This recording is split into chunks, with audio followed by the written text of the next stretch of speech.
Túlia. Meu boa tarde aí para todos e todas.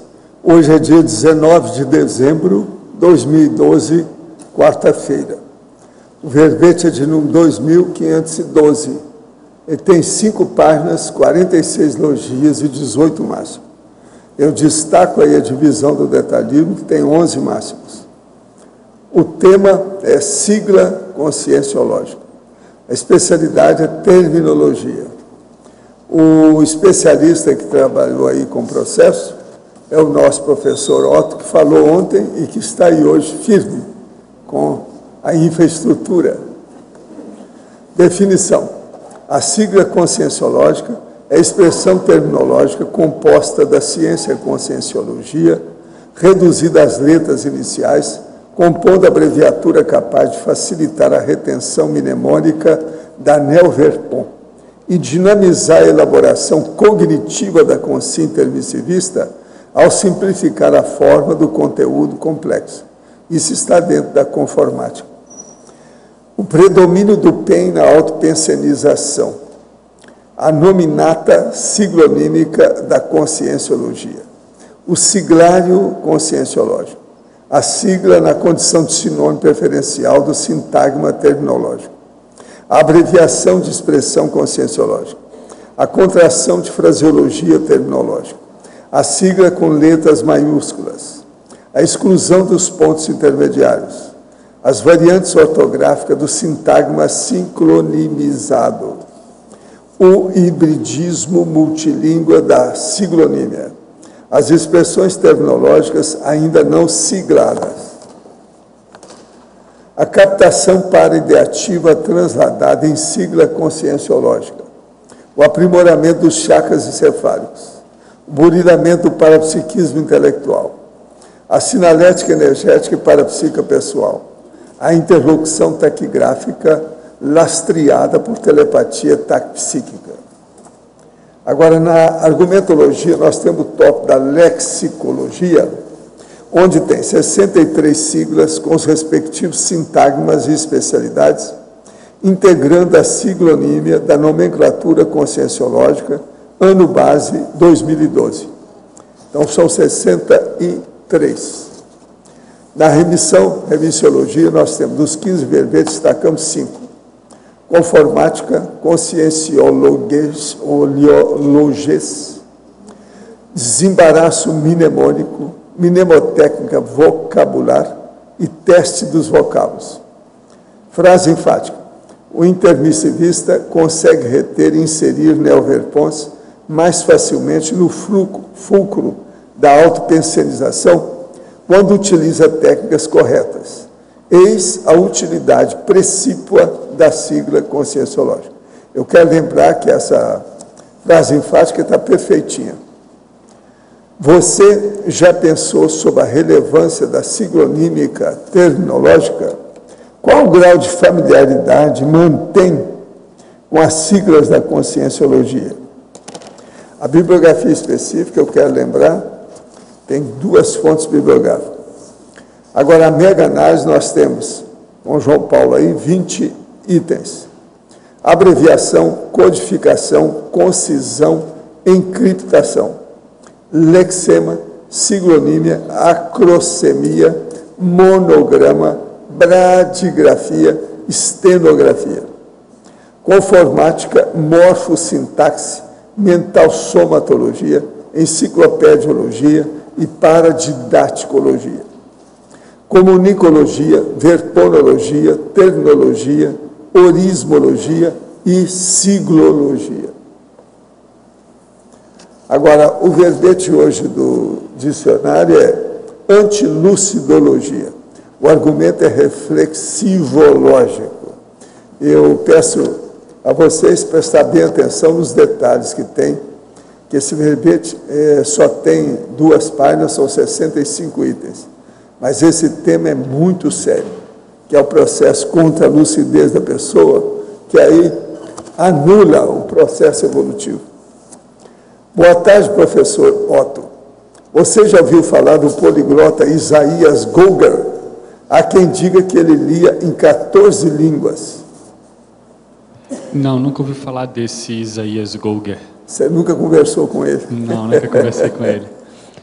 Eu tentei conversar agora lá no Rio de Janeiro com o Ziad Fazá, mas ele estava incomunicável, ficou difícil. Eu acho que porque veicularam no YouTube uns vídeos dele que foi chamado para um programa televisivo e teve um desempenho abaixo do esperado. Então, acho que ele está se isolando um pouco em virtude disso. Agora, tem um outro que eu acho que seria mais interessante que esse, que é o Carlos Amaral Freire, que mora em Santa Catarina. Inclusive, ele foi listado no Who's Who, também, assim como aquela publicação que tem o professor Valdo também. Ele estudou 120 idiomas, dos quais ele se lembra mais ou menos de 50, 60. Então, vale a pena estudar ele. Sobre o verbete do DAC, conto que passo a compreender exatamente esta condição boboca de antilucidologia com meu pai. Venho fazendo assistência há meses com tares, cosmoética destrutiva e, quando necessário, tacom. Como proceder na assistência quando a consciência é muito fisicalista, boboca perante a evolução e dona de uma couraça armada de orgulho teimoso? Olha, às vezes, quando chega numa certa idade, só noutra vida, com outro corpo, outra experiência, essa aí já passou. Olha a idade dele. Agora, para você, no verbete da enciclopédia, página 23, em parafatologia, poderia expandir o último item? A interlocução taquigráfica lastreada por telepatia taquipsíquica. Então, a interlocução taquigráfica é aquela que você usa, não precisa falar muito, usa aqui no caso siglas ou até meias palavras. Então, é aquela interlocução taquipsíquica que, pelo fato de ser rápida, uma palavra já significa muita coisa. Aquilo ali, como está lastreado pelo processo de telepatia, um processo taquipsíquico, a comunicação se faz muito rápida e às vezes é aquele diálogo ou aquele debate onde só aquelas duas pessoas estão se entendendo e os circunstantes ou as pessoas que estão ali em volta não estão compreendendo. Isso pode acontecer em vários casos, pode acontecer, por exemplo, num caso de dupla evolutiva, onde se tem um processo de afinidade maior que pode conduzir a um processo de telepatia. E pode acontecer também nos debates aqui, principalmente no círculo mental somático, até nos debates aqui mais de perto com o professor Valdo. Isso não é um fato incomum. Poderia falar mais das experiências em colegiologia? A comunicação ágil entre pesquisadores dos colégios invisíveis da conscienciologia. Então, de acordo com as 63 siglas que nós elencamos aqui, o que acontece? Hoje, por exemplo, desde ontem, anteontem, no caso, desde segunda-feira, estamos tendo o primeiro congresso internacional da tenepsologia. Então, ali, vários pesquisadores lançam mão ou utilizam em seu vocabulário siglas da conscienciologia. E com essas siglas, então, a comunicação se faz mais ágil. E, a partir dessa comunicação ágil, você tem uma veiculação das informações e das verpons mais fluida entre os pesquisadores dos colégios invisíveis. Então, aqui nesse caso do congresso que eu falei, nós temos pesquisadores que podem até fazer parte de diferentes colégios invisíveis e, a partir dessa comunicação, eles podem veicular. Isso é muito comum de acontecer, não só na conscienciologia, isso acontece nos eventos internacionais, nas diferentes áreas. Na medicina, por exemplo, na língua inglesa, tem muita sigla. Então, isso é um fato bastante comum na ciência em geral. A comunicação fica agilizada pelo uso de siglas que não deixa de ser parte do jargão daquela área. Sugestão ao verbetógrafo. A sigla OVI e a outra OBI. OLVE, que é a Oscilação Longitudinal Voluntária das Energias. E OBI, Out of the Body Experience. Agora, ao verbetógrafo veterano Otto, na Estrangeirismologia, página 22. Poderia nos detalhar mais sobre o primeiro item expresso em grego? Está em grego mesmo. E é interessante que, por estar em grego, na maior parte das vezes tem acento. Então, o grego tem acento e por isso que a gente grava aqui de maneira com acento, enfim. Aqui é o rapax legomenon. E esse termo aqui, ele já tem outros verbetes, por exemplo, no verbete da professora Kátia Caporale, expressão pseudo-terminológica, ele se encontra lá. Isso já é tradicional, isso é antigo, clássico, quer dizer que é a ocorrência única de um determinado termo num corpus determinado. Então, para entender bem, qual foi o meu corpus de pesquisa para poder fazer esse levantamento siglológico ou siglístico? O meu corpus foi a Enciclopédia da Conscienciologia. Então, na Enciclopédia da Conscienciologia, havia ali termos que ocorriam apenas uma vez. Eles ocorriam uma vez, porém, mesmo assim, eu os considerei, alguns eu coloquei ali nessa listagem de 63, e por isso me deu a ideia de usar esse termo rapax legomenon, ou seja, aqueles termos que ocorrem apenas uma vez num determinado campo ou amostra de pesquisa.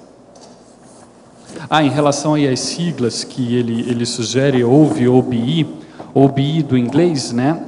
Acontece que aqui o que eu quis fazer aqui foi colocar só as siglas bem específicas da Conscienciologia, compondo a nomenclatura conscienciológica, como eu falei. Por isso que eu não coloquei OBI, porque isso já existe no idioma inglês. E houve, apesar de já existir, eu até tinha colocado, mas depois o pessoal da revisão me sugeriu rever isso, enfim, pelo fato de que você precisa ter aí, até certo ponto, uma certa, como digamos assim, um curso maior. Esse é um processo da socioterminologia, que nós não colocamos aqui porque não era o foco.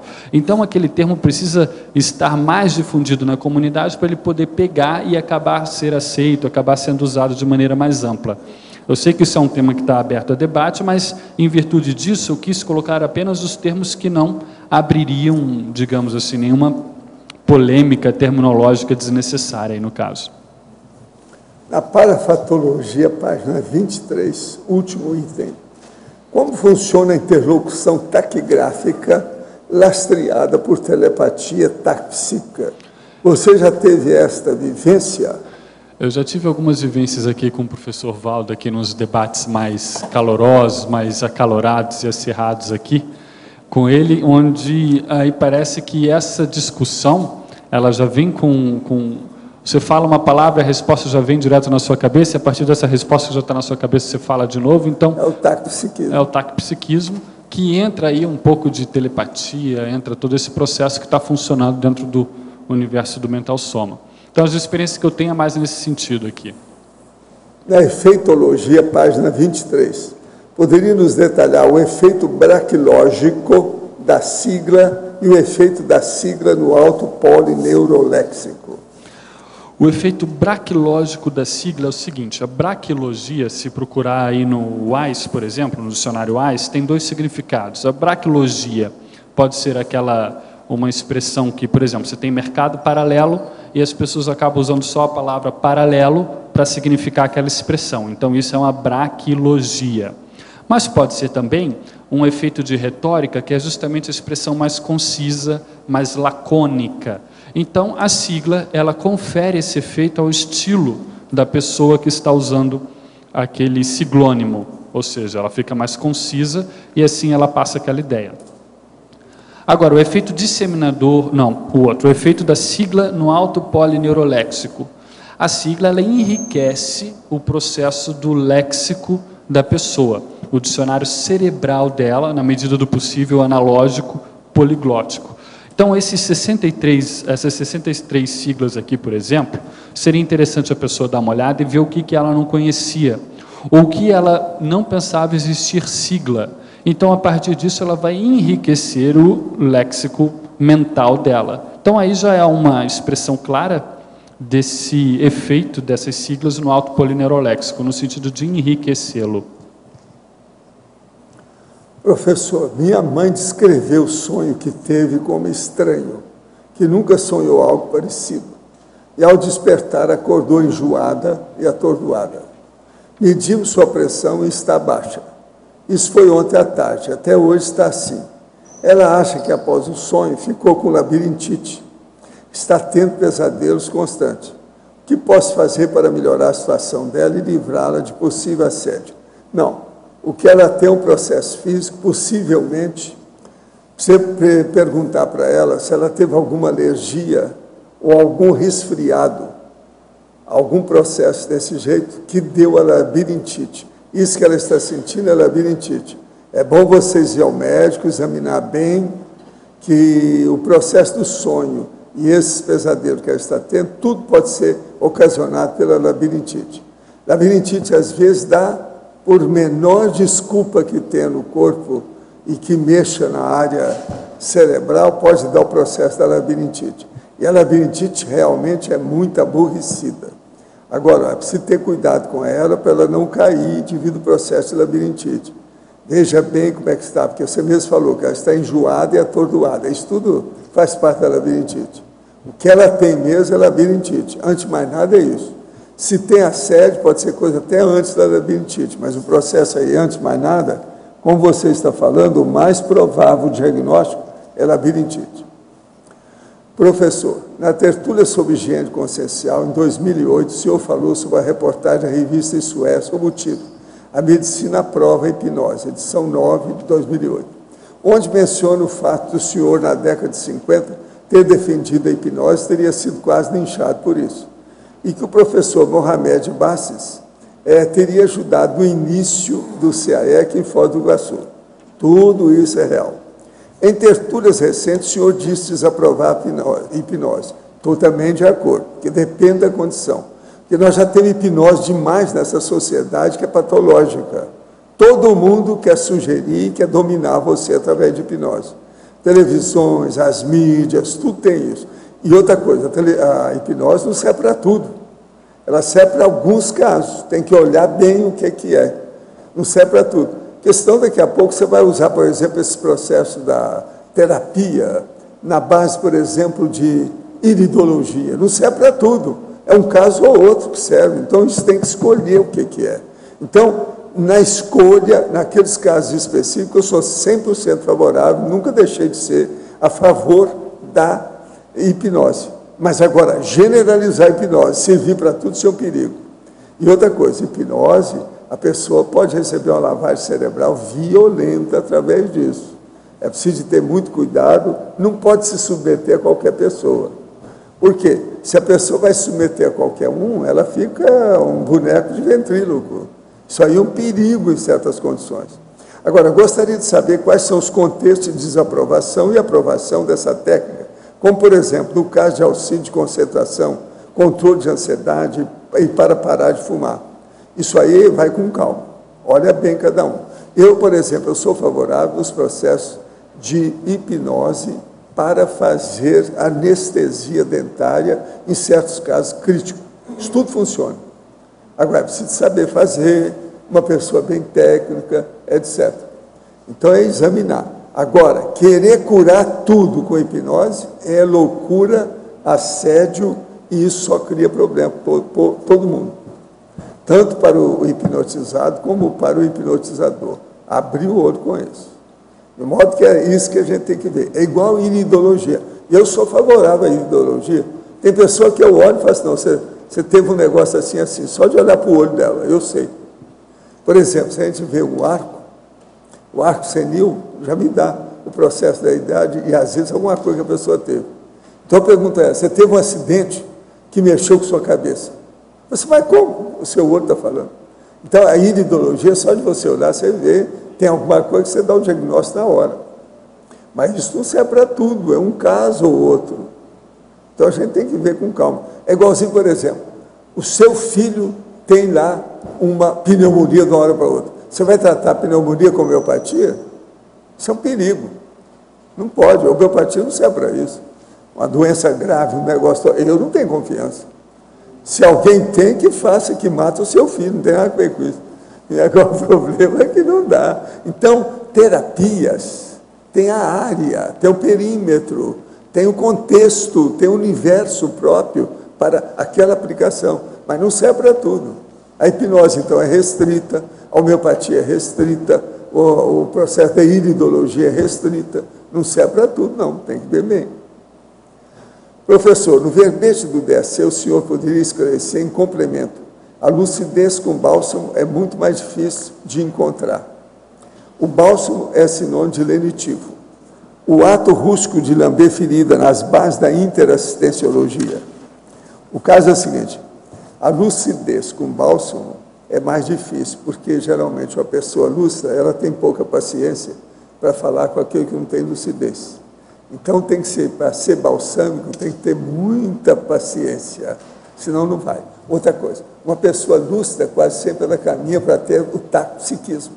A pessoa que é taque, às vezes não tem paciência com o brade, aquele que pensa devagar. Então, é muito difícil juntar lucidez com bálsamo, uma coisa consoladora de alto nível. Isso é um fato na vida. Agora, a gente tem que entender as pessoas e ver o que faz. Agora, o bálsamo é sinônimo de lenitivo. O ato rústico de lamber ferida. O ato rústico de lamber ferida é a coisa que a gente fala para a pessoa na hora que ela está fazendo assistência. O máximo que ela pode fazer é lamber ferida. É igual o cachorro, que às vezes lamba a ferida do outro. Você está entendendo? Aquilo é que é. Então, até para assistir, a gente tem que ver qual é a fronteira, o limite, o máximo, até onde a gente vai. Então, lamber ferida, a gente não recomenda. É o modo de expressar a situação. Agora, nas bases da interassistenciologia. Agora, outra coisa que eu queria falar para vocês aqui, que é um outro assunto, é o seguinte. Está aí no processo, já saiu reportagem, etc., está em alguns lugares, o seguinte: Coca-Cola no Brasil tem substância suspeita de causar câncer. Então, o que se passa? A Reuters já mandou esse recado por aí, parece estar na internet, de todo lado. Tem uma versão do refrigerante comercializada na Califórnia que eles já mudaram a fórmula, que está dando câncer devido ao 4-MI. 4-MI é 4-metilmidazole. Esse, já viram que esse é do corante do caramelo que tem nela. Ele já deu câncer em animais, já fizeram. Está comprovado que isso aí dá câncer. Então, eu não recomendo a vocês, enquanto não mudar essa forma, não tomar Coca-Cola.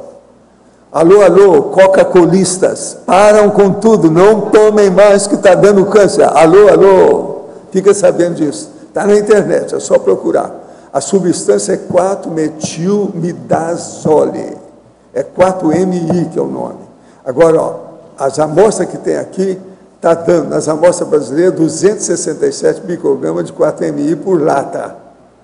Tem 177 microgramas da Coca-Cola no Quênia e 145 microgramas em amostra adquirida em Washington. Eles já tiraram da Califórnia, mas os Estados Unidos também está com o negócio. Agora, a Coca-Cola já fizeram insistentes pedidos lá para eles, eles estão fazendo, mas o negócio está indo devagar. De modo que a situação está precária. Agora, dá câncer nos ratos, todo lado, e é essa partícula aí braba, essa substância, 4-MI. Então, vocês ficam sabendo, o melhor, eu recomendo, é o seguinte, porque isso tudo, o efeito é imediato, vai predispor seu corpo, se você está tomando muita Coca-Cola, vai predispor a dar câncer daqui 10 anos, daqui 8 anos, daqui 5 anos, ninguém sabe quando, porque depende da conjugação e acumulação que tem no organismo, de modo que é bom estudar. Tem uma página inteira que eu não li sobre o assunto, fala tudo aqui, e as dificuldades que a Coca-Cola está tendo com isso, para dar um jeito, eles já reconhecem. Na Califórnia todas já mudaram, mas só lá. Até lá vai morrer muita gente de câncer daqui a uns anos. O problema é que a pessoa vai ter câncer, ninguém lembra que foi a Coca-Cola. Entendeu? Eles não sabem da ocasião. Passa 5, 10 anos, todo mundo já esqueceu aquilo. De modo que, nada de Coca-Cola. Essa do Brasil está com os maiores microgramas, 267. Lá em Washington está 145. Está praticamente a metade, quase. Você está entendendo? Então, por lata, hein? Isso aqui é por lata. Abra o olho, minha gente. Vocês estão se defendendo, nada de Coca. Eu deixei de tomar Coca-Cola há muitos anos. Durante a temporada, minhas viagens eu tomava porque eu não podia confiar na água, nem nos refrigerantes, nem no suco que havia nos lugares que eu viajava. Então, a Coca-Cola era boa porque ela é pasteurizada, nunca me fez mal. Mas depois eu parei com isso. Entendeu? A hora que eu parei de viajar, comecei a tomar só água, tomar outras coisas para acertar a minha dieta, eu nunca mais usei Coca-Cola. Agora, eu quero falar até com meu filho, porque ele ainda toma muita Coca-Cola. Nós já falamos, a André já falou. Agora, isso aí seria bom. Vou mostrar para ele isso aí. Para ele ver o 4-MI. 4-MI. Não vamos esquecer dessa, tá certo? Professor Valdo, primeiro é para o senhor aqui no conclusio. O senhor coloca assim: o choque da ressoma faz com que a consciência perca a lucidez maior, volta a estaca zero. Depois, lá no adendo, o senhor coloca: numa próxima vida, o ideal para nós é termos preceptor, a infância é de fato a droga maior, o lixão das bobagens. Eu queria que o senhor, se pudesse, fizesse um cotejo dessas duas assertivas, no sentido de como é que a gente já começa a pensar nisso, na próxima vida a gente tem uma lucidez logo na infância. É você ajudar bastante os outros, você vai acabar tendo perceptor. Ajuda a sua vida de tal maneira, faça desde já bastante assistência, que quando você for calcular a próxima vida, vai ter gente boa que vai ajudar você a ter preceptor.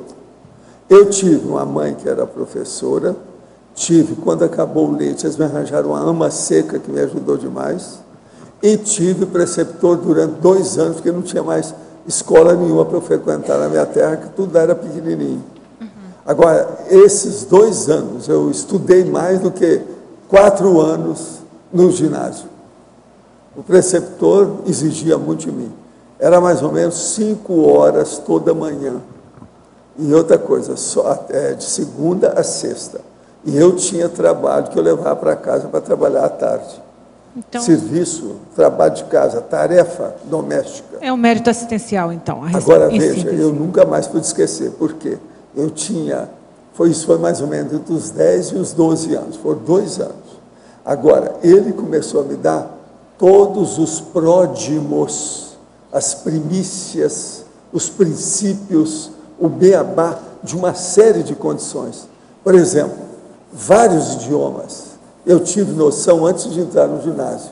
Você está entendendo? Muito sério. Ele exigia mesmo. Outra coisa, o preceptor que eu estou falando é aquele que dá aula só para você. Lá na casa dele, ele tinha lugar para dar aula para 15 pessoas. Mas geralmente era 1 por 1. Você está entendendo? Quando ele reunia todo mundo, era para dar um negócio geral, às vezes fazia uma comemoração, uma coisa dessa. Mas isso era raro. O homem era muito sério. Até hoje a gente fala no preceptor, é o Vicente Lopes Pérez, a meninada treme. Gente que está com 70 anos treme. Não fala do Vicente. Estou traumatizado. Todo mundo tinha medo dele. Agora, ele foi um dos que mais me ajudaram na vida. Nunca fez nada de mal contra mim. Só era severo. Ali, disciplinado, organizado e organizador. Então, sem uma preceptoria, a consciência só se for num nível bem avançado, né, professor? A preceptoria ajuda demais, porque intensifica a sua percepção. Agora, isso predispõe você para a percepciologia. Eu penso que o processo de eu estudar com ele me ajudou muito na questão de parapercepção depois. Eu tinha de 10 para 12 anos. 2 anos. Mas o senhor tinha lá, nos 3, 4 anos, o senhor já teve também uma parapreceptoria? Não, eu tive a minha mãe que me ensinou aos 4 anos. Naquela ocasião, os meninos só aprendiam, começaram a aprender às 7. Era a época lá no interior. Mas minha mãe viu o meu interesse em estudar e ela já tinha experiência com a minha irmã, que era igual eu. Minha irmã também começou a estudar aos 4 anos. Outra coisa, ela foi para a escola com os americanos, ela aprendeu inglês junto com o português. Está entendendo? Agora, comigo, eu aprendi a ler e escrever e fui epistológrafo aos 4 anos de idade. Aquilo me ajudou demais. Por isso que aos 9 eu já tinha oficialmente um amigo de uma biblioteca. Isso não é de brincar. 1941. Tem muito livro aí da minha biblioteca desde o início. Eu trouxe para cá. Obrigada, professor. Agora, para você, eu estou aqui na página 24, na legislogia, você coloca as leis do sistema linguístico gerador de siglas terminológicas. Você se refere às regras gramaticais de cada idioma? Isso. Legislogia. Isso mesmo. O sistema linguístico aqui, no caso, é uma língua, a estrutura de uma língua, exato. Todas as regras que a compõem, as regras gramaticais, no sentido mais amplo, que governam, por exemplo, a formação de palavras, o neologismo, muito do que a gente faz aqui. Obrigada. De nada.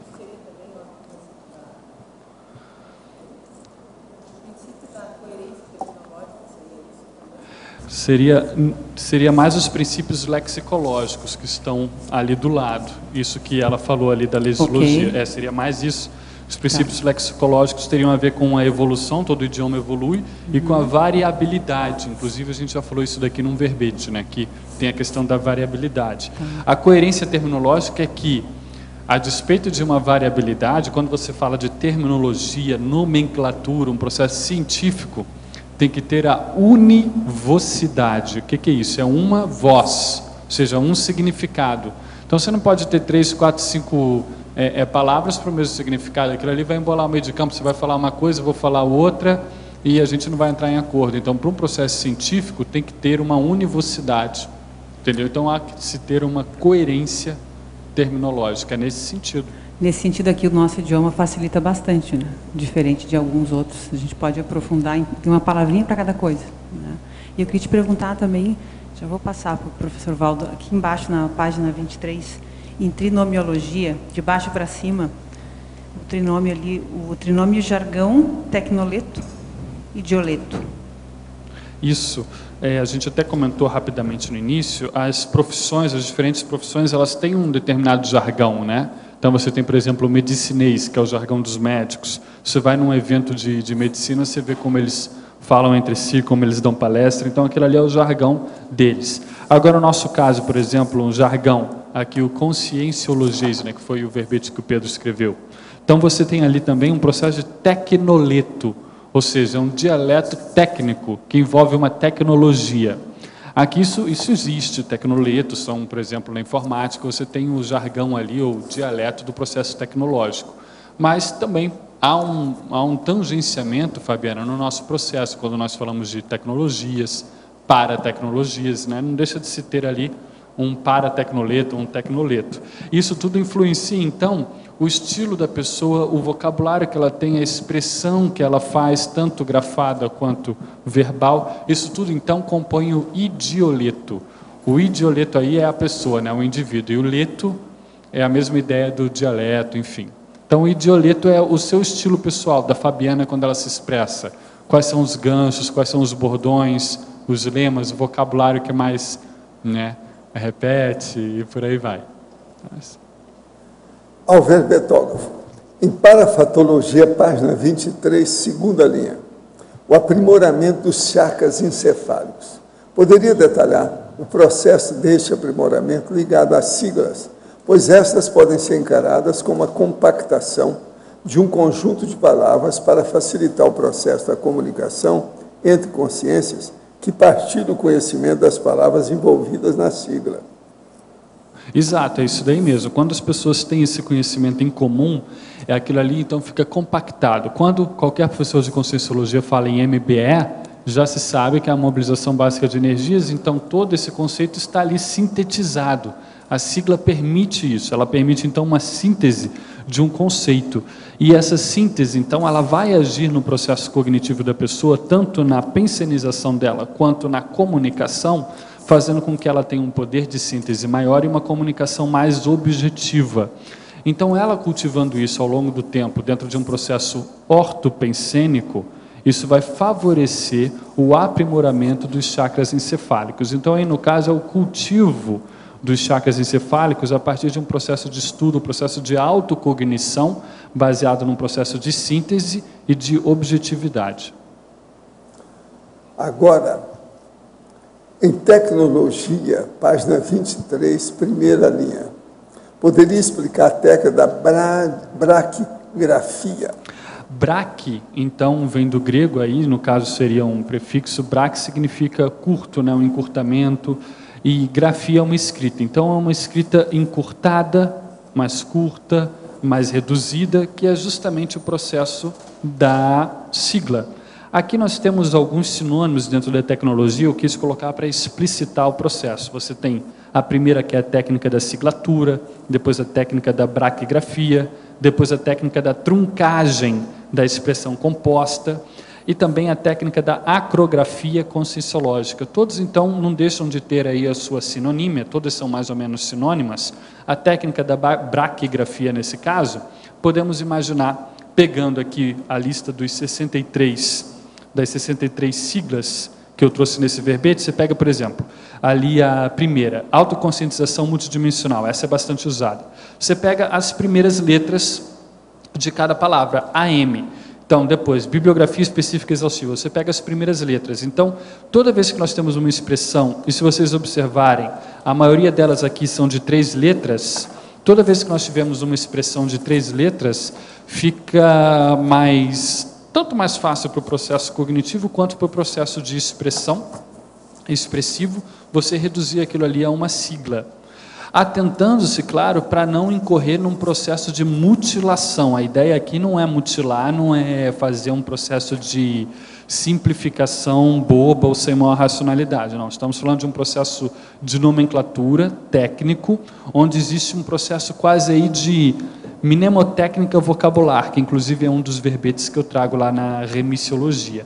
A técnica aqui é o quê? É o que eu chamo a atenção na frase enfática. A pessoa, através do processo da sigla, facilita ela inserir aquela verpom, aquele neologismo no fulcro da autopensenização, porque muitas vezes, isso acontece comigo, deve acontecer com outras pessoas, temos acesso aí às neoverpons, mas nem sempre nós colocamos aquele termo na nossa pensenização. Nós pensenizamos e depois vamos fazer a associação de ideias, e não já pensamos na base a partir daquele arcabouço neológico. Então, essa é a ideia da sigla, facilitar esse processo.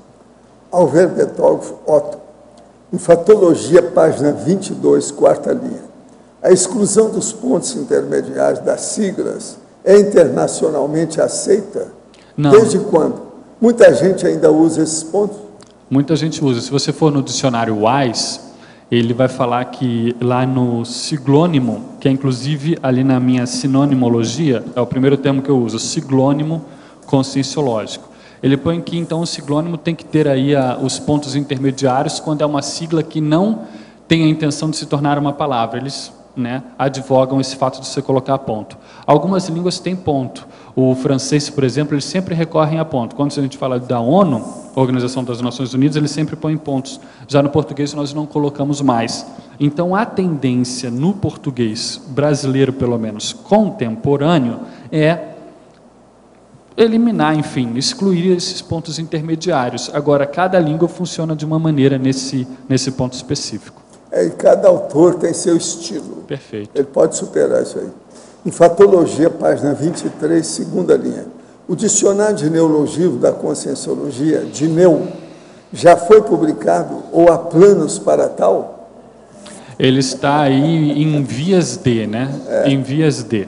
Tá. Então, ele está sendo finalizado o trabalho com o epicentrismo da professora Lourdes.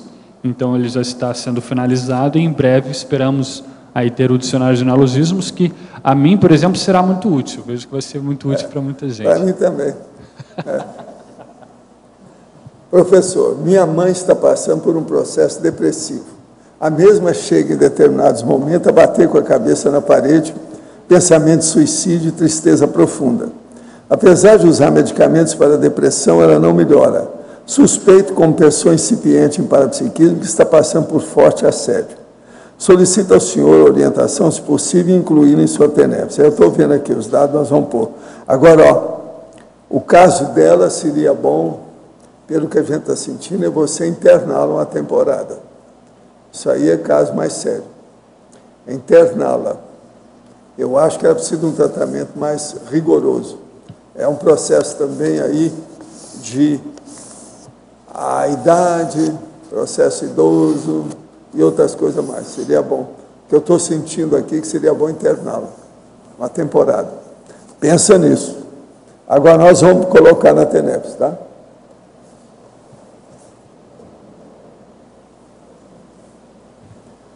Eu devolvo o professor Otto a vocês. Olá. Pode falar. Olá.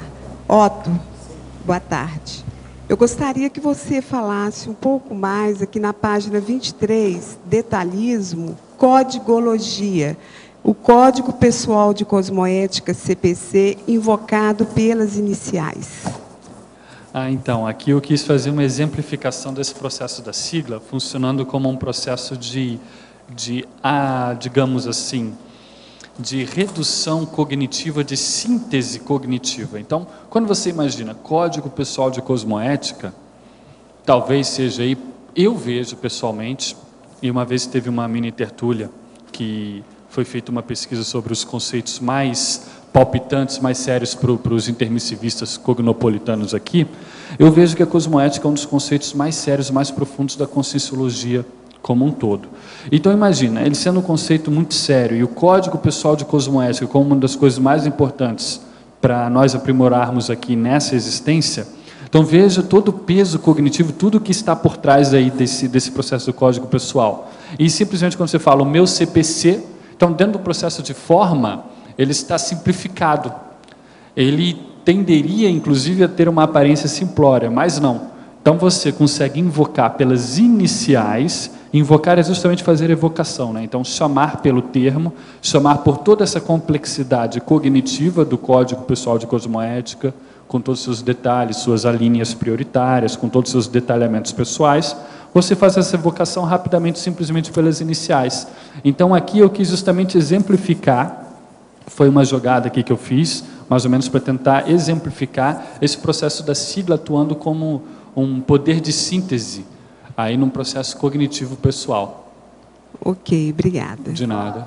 Sim? Por favor, aqui em fatologia, eu gostaria que você traçasse um paralelo, por favor, entre a sigla na condição de sinônimo preferencial do sintagma terminológico e as variantes ortográficas do sintagma siglonimizado. Por favor, um paralelo entre esses dois aí. Vários verbetes, você pega, por exemplo, agora não vou lembrar exatamente os verbetes, mas vamos supor que você tenha lá a síndrome, acho que é síndrome da abstinência parafisiológica, da professora Adriana. Então, você tem lá síndrome da abstinência, Adriana Chalita, né? Não Adriana Lopes. Síndrome da abstinência parafisiológica. Esse é o título do verbete. Aí, no primeiro item da sinonimologia, você poderia ter ali, por exemplo, então, SAP, enquanto sigla. E vários outros. As síndromes, inclusive, são muito fáceis de se criar siglas com elas. Então, geralmente, quando o neologismo, a expressão neológica, ela permite, ela facilita a condição de se criar um neologismo, uma sigla, essa sigla já vem logo ali no primeiro item da sinonimologia. Isso acontece com alguns verbetes da Enciclopédia da Conscienciologia. Isso, então, fez com que eu colocasse isso aqui, a condição de sinônimo preferencial do sintagma terminológico. O sintagma é também a expressão. E depois sintagma siglonimizado, né? Exato. As variantes ortográficas do sintagma siglonimizado. Então, por exemplo, você tem um termo que você criou sigla para ele, mas ele tem variantes. Então, vamos ver aqui se nós temos o princípio, mais ou menos para ilustrar, tá? Aqui no 44, lá na página 25, você tem o PCP, que é o princípio da cosmoética pessoal, e eu também encontrei no corpus analisado. Qual foi o meu corpus? O meu corpus foi a Enciclopédia da Conscienciologia. Isso aqui eu não criei nada, isso aqui eu peguei de lá. Sim. Aí tem também o princípio da cosmoeticologia pessoal. Então, ali, ambos estão na autocosmoeticologia. Não deixam de ter aí um aspecto de sinonímia, apesar de que a cosmoeticologia pessoal ali dá preferência ou realça um processo de ciência devido ao sufixo logia, mas seriam variantes ortográficas, digamos assim, dessa expressão que, por sua vez, ganhou uma sigla. Então, é esse ponto de vista que eu quis realçar aí. Ficou claro? Ficou bom, obrigada. E parabéns pelo eruditismo aí linguístico, tá? Parabéns. Obrigado. Pela dedicação aí aos estudos. Parabéns.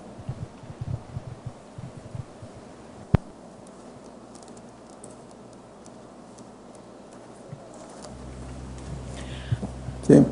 Seguindo ainda na linha da pergunta da Marlene, ela já saiu, mas falou com o senhor sobre preceptoria. A minha dúvida é aqui, por exemplo, aqui na própria Equinópolis, nós temos vários grupos, temos filósofos, sociólogos, vários especialistas, advogados, psicólogos. Como a gente poderia orquestrar esse conhecimento tão grande de cada pessoa, fazendo um link com a preceptoria? O senhor acha seria válido a gente estabelecer grupos de estudo, pegar um pouco de conhecimento de cada área? Você escolheu o preceptor, o seu problema é esse, é isso que você está falando? Não sei se seria a escolha da pessoa ideal. Não, o problema é você achar um preceptor bom, aquele melhor que você acha, coloca a pessoa lá, trabalhando com ele. O problema tem especialista do tipo, agora o problema é ver quem é bom. Para achar quem é bom é ver quem é que saiu bem com a pessoa, para saber como é que é. Ok. O preceptor que eu tinha era o melhor que havia lá na Redondeza, na ocasião.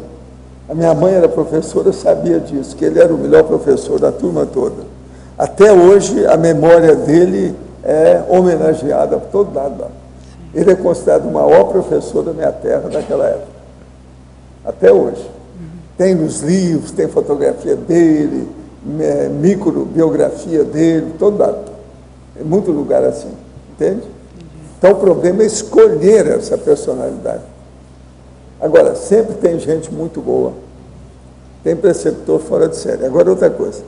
Se você for olhar na Grécia Antiga, todas aquelas pessoas que eram líderes ou que iam exercer uma liderança, tiveram preceptores.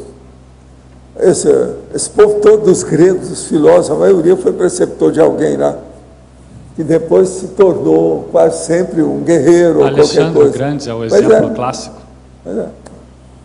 Então é muito importante o processo de preceptoria. Outra coisa, com a internet, com essa loucura toda que é a internet, seria muito bom ter um preceptor com a cabeça bem arrumada para ajudar a cabeça da criança.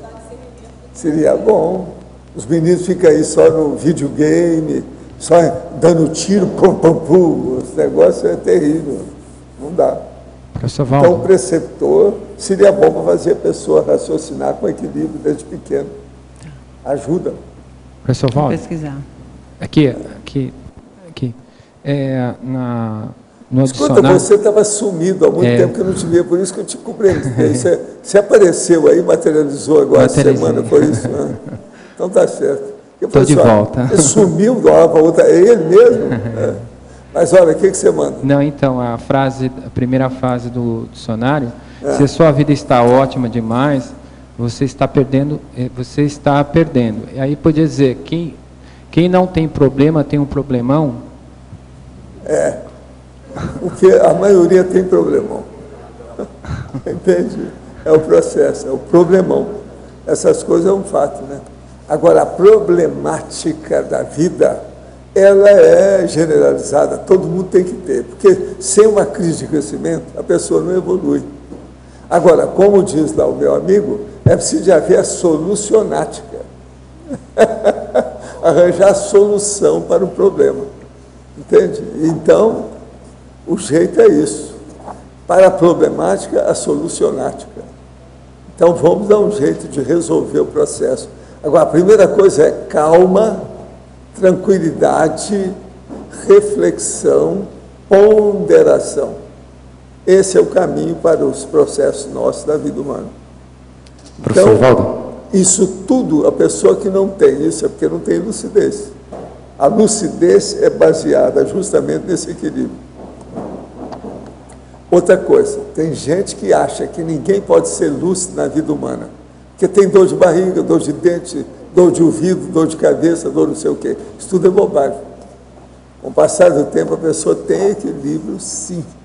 Então, essas é que a gente pede para fazer isso, para ver se ela tem equilíbrio do sistema nervoso periférico. Se não tiver isso aqui, não adianta. Agora, o melhor da história é o seguinte, quando a pessoa, você faz ela fazer um monte de exercício, e depois ela fica assim. Aí vamos examinar para ver se deu um ataque cardíaco muito forte nela. Que às vezes não tem adrenalina. Então, isso é o domínio já do cérebro, que é no sistema nervoso central, sobre o sistema nervoso secundário, periférico. Entende? O autônomo. Nós não dominamos o autônomo, mas você consegue segurar a barra. Entendeu? Até um certo ponto. Então, isso é muito importante. É o processo da maturidade do sistema nervoso. Professor Valdo, sim. Aqui na letra B, da mesma questão que o colega lhe perguntou, se a vida está ótima demais, você está perdendo. Aí deparamos com a condição de sombra e água fresca, dos incautos espreguiçando na rede das ilusões do onirismo. Mas assim, se a pessoa, levando a consideração para a programação existencial, se ela está trilhando o caminho da programação, ela percebe aquela satisfação. Então tá bom, né? Por outro lado, se ela está se desviando, ela começa a cair na depressão, percebe que está tudo errado. Então, está ruim. E eu queria só que o senhor pudesse ampliar nessa questão, que eu não consigo vislumbrar isso. Né? Se está ótimo demais, está ruim. Depressão é a culpa da pessoa, é falta de disciplina, de organização.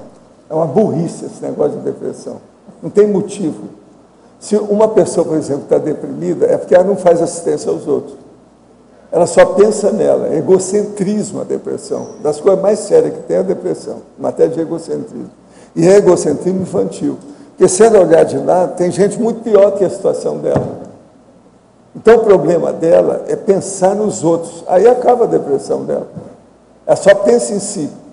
Quase sempre a depressão existe por uma frustração qualquer. Que a pessoa se acovardou perante alguma coisa, não está de acordo. O mundo não quer mudar de acordo com aquilo que ela pensa. Então ela reclama do cosmos, reclama do mundo inteiro, não quer saber de nada. Para o mundo que eu quero descer. E por isso que a depressão às vezes leva a pessoa ao suicídio. Então, antes de mais nada, depressão é um processo de autoassédio. Por quê? Devido ao problema egocêntrico da pessoa que não pensa no resto, na própria evolução, nas outras pessoas.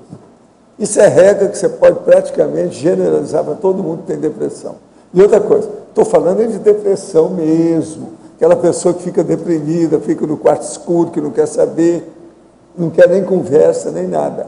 Esse negócio, qualquer coisa, a moça vive assim, hoje eu estou tão deprimida, por quê? Quebrei minha unha. Isso é bobagem, não é isso que eu estou falando é depressão séria. E outra coisa, depressão, o negócio tem que ser tratado, porque senão isso leva ao suicídio, é perigoso.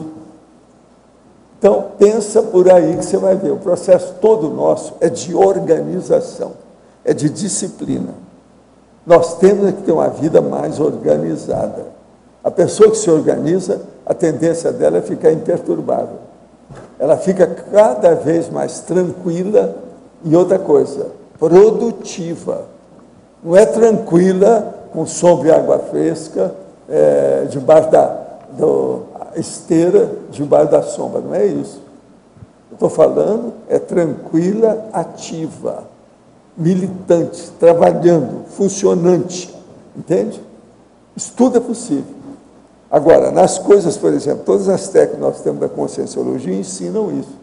A pessoa pode aprender muito através disso. Só pensar. Ok? Otto, você aqui colocou as siglas e tem umas que a gente sabe que pegaram, né, mais. Por exemplo, EV. É por causa da repetição? Tem a ver com a sonoridade da sigla? O que você viu até hoje sobre isso? Assim? Por que umas não deram certo? Por exemplo, ninguém fala PD. O pessoal fala princípio da descrença. Esse é um bom aspecto aí, talvez a questão fonológica, eu de fato nem cheguei a pensar nisso, que umas pegam mais, outra menos. Agora é fato que o EV, ali, Alba, na exemplologia, eu até coloquei lá como sigla conscienciológica frequente na página 24, o siglônimo EV. Então tem uns realmente que são bastante frequentes, devido aí a um processo, eu veria não a questão fonológica, que ela pode ajudar, mas seria secundária. Acho que é o processo realmente de importância no corpus neológico da conscienciologia. Pelo fato de ser importante, se cria uma sigla até para facilitar o processo, para facilitar com que ela tenha maior curso. O caso do PD, por exemplo, o princípio da descrença, ele foi criado há pouco tempo. O professor Valdo solicitou ali a Dulce, né, para criá-lo, que ele é bem recente, agora é de uma cepa mais...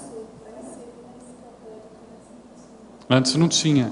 E tem alguns que eu não sei por que não tem. Por exemplo, o Maximecanismo Multidimensional Interassistencial, MMI, não o MI aí da Coca-Cola. Esse aí é melhor falar tudo para o povo pensar, porque a menor coisa que tem na Terra é esse maximecanismo. Falar tudo. Então a gente fala o nome inteiro, faz pensar. Mesmo assim, de vez em quando eles trocam as posições. O nome que eu mais uso é Maximecanismo Multidimensional Interassistencial. MMI. É MMI. Entende? Então, Algumas vezes me deparei com casos de possessão maligna bem patológicas e tive que indicar os trabalhos de desobsessão espírita. Como a Conscienciologia atua nesses casos graves? Fazendo o desassédio. Estudem as técnicas todas e começa chamando o dono do corpo para sair da possessão e fazer arco voltaico na pessoa. Tudo é um processo de energia.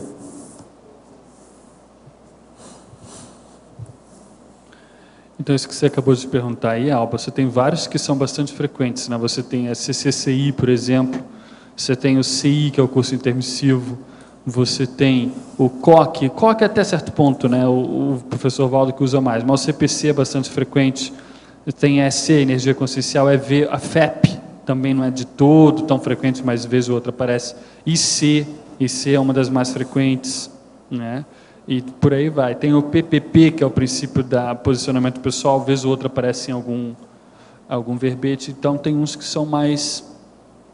E tem aqueles que foram propostos por outros autores, como a SEST, que é a Síndrome do Estrangeiro, né, da professora Malo, Síndrome do Ostracismo. Qual? BIC. Ah, o BIC foi você? Ah, então, olha aí, ó, o BIC, que é... o balanço interassistencial conscienciocentrológico da administrativologia, das I6. Isso aqui foi o professor Lost. Então, tem aí todo esse processo que facilita um processo de rememoração. A minha ideia nesse verbete foi justamente movido por uma curiosidade pessoal, de ver as siglas que existiam, um processo de curiosidade, enfim, intelectual, submeti o título, foi aceito, e realmente estudando depois com mais calma, eu percebi que ele me ajudava a inserir essa anel verpon que está por trás da sigla na autopensenização. Porque esse é um processo que sempre me deixou um pouco assim curioso de como nós podemos dinamizar isso, o processo do pensene.